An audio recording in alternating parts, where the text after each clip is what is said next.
I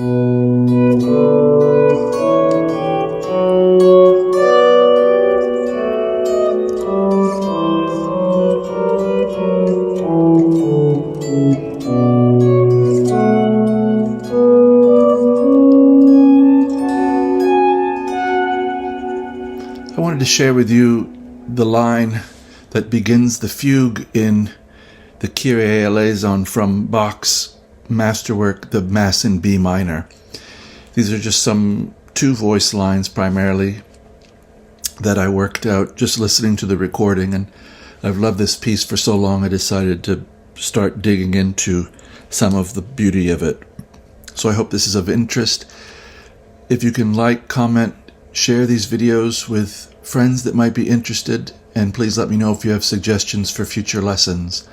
I just kind of continue on with what I'm interested in and hope that it's of interest to you as well. So this is going to be in B minor, and we're going to start here with B's. I'm primarily tracking the organ bass part and one of the oboe parts to get this two-voice reduction. So we start off with B's, B and B, 7 and 7. Then first inversion, B minor over D. Very useful to know that anywhere you have a minor chord,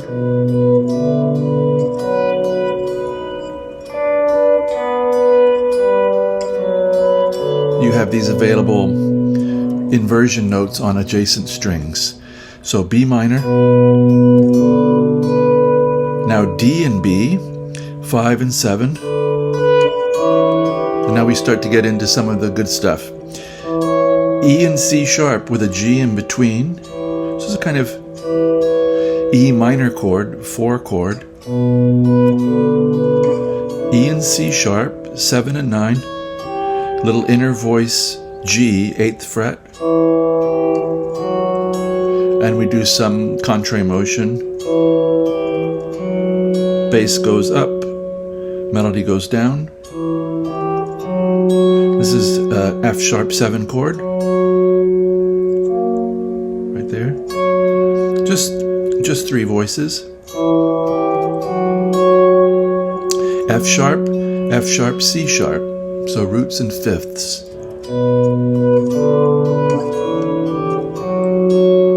Now we're going to have B minor again. So this is B and D, 9 and 10.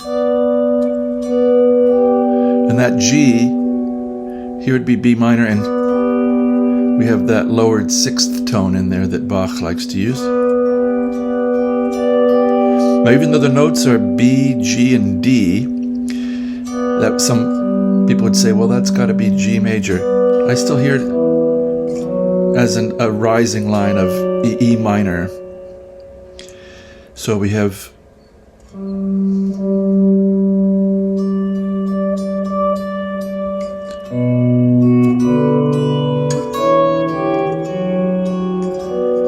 B minor, I think it sounds. So there we go. B, D, G. Beautiful B7 chord. A, F sharp, D sharp. I'm reaching from 7 to 11. If that's too hard, you can split the difference and go 5, A on the 5th string, F sharp on the 3rd string, and D sharp on the 1st string, 11th fret. I like the clarity of this one, and isn't that a beautiful way? We're going to get to this, what I think of as C over G, given that this is looks like C chord here. So G and E, 10 and 12. We have a passing tone D natural, 10th fret, and E and C, so first inversion C chord. And now a really tricky move. This is the stuff I really love in this piece. So So here we are at our big reach, and now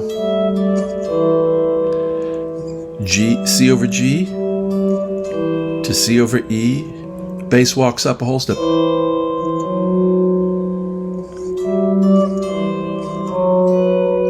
We have to use first finger because we're going to have to reach this sus.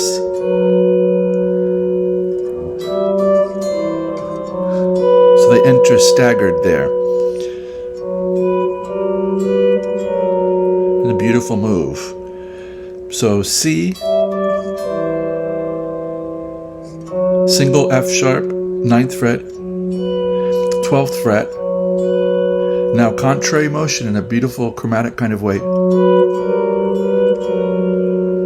So we have this F sharp and B,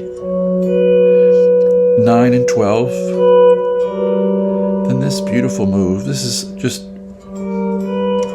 to me, a G chord with an approach tone from below. So this is 10 and 11, G and B flat, up to B. And they both resolve down to F sharp and A sharp.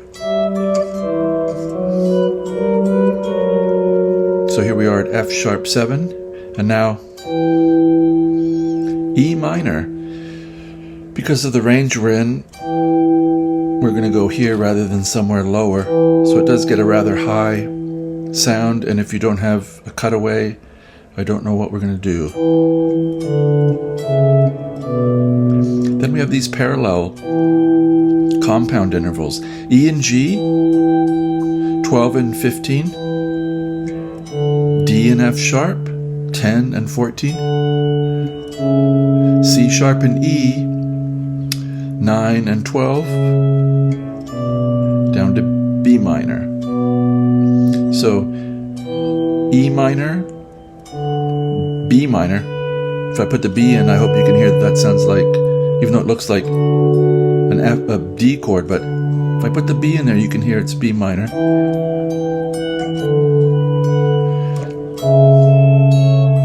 Now notice, rather than looking like some kind of an A chord, this is really F sharp 7. So C sharp, A sharp, E, or just C sharp and E is the two voice. Then B again, B and D.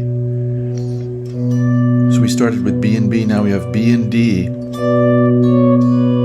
Descending 7, 10, 9, 7, and a little continuation I didn't work on, but I hear it. The bass B would drop down to A, but we have to go up because the melody carries up. A and F sharp, 12 and 14. Now, approach chord, B and G sharp with a D. Then C sharp, and G sharp, much is the same that we had here. Where were we? C sharp with a G sharp on top, and that's gonna leave us to F sharp minor. I like this one, 16 and 17 on the 4th and 1st strings.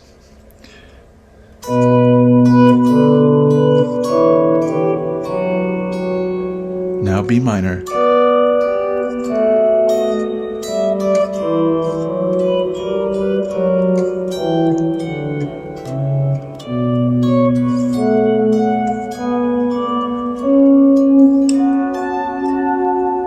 I hope you love these sounds as much as I do. If you've not listened to the Mass in B minor, it's a great one. It's one of his greatest works, along with the Passions, St. Matthew Passion, St. John Passion. The opening choruses of both those Passions are well worth the price of admission. The Art of Fugue, Musical Offering, Goldberg Variations. It goes on and on with Bach.